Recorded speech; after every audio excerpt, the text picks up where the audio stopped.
Chairman Nazimabad town سید محمد مظفر کی زیر صدارت بجٹ برائے مالیاتی سال 2024-2025 کے حوالے سے اجلاس کا انعقاد۔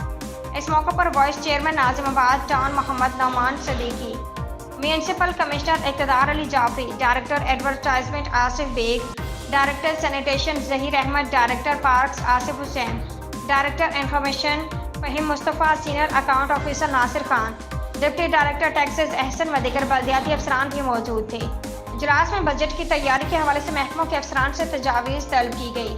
اجلاس میں گفتگو کرتے ہوئے چیئرمین ناظم-آباد ٹاؤن سید محمد مظفر نے کہا کہ ہماری کوشش ہے کہ عوام دوست بجٹ تیار کیا جائے، جس کے ذریعے ناظم-آباد ٹاؤن کو ترقی کی راہ پر گامزن کیا جا سکے اور عوام کو ہر ممکنہ بلدیاتی سہولیات فراہم کرنے کے ساتھ بلدیاتی ملازمین کے دیرینہ مسائل حل کرنے کے لیے ٹھوس اقدامات کیے جائیں۔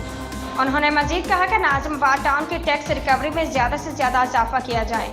اس سلسلے میں محکمہ ٹیکسیشن کو ریکوری کی رفتار کو تیز کرنے کی ہدایت کی ہے۔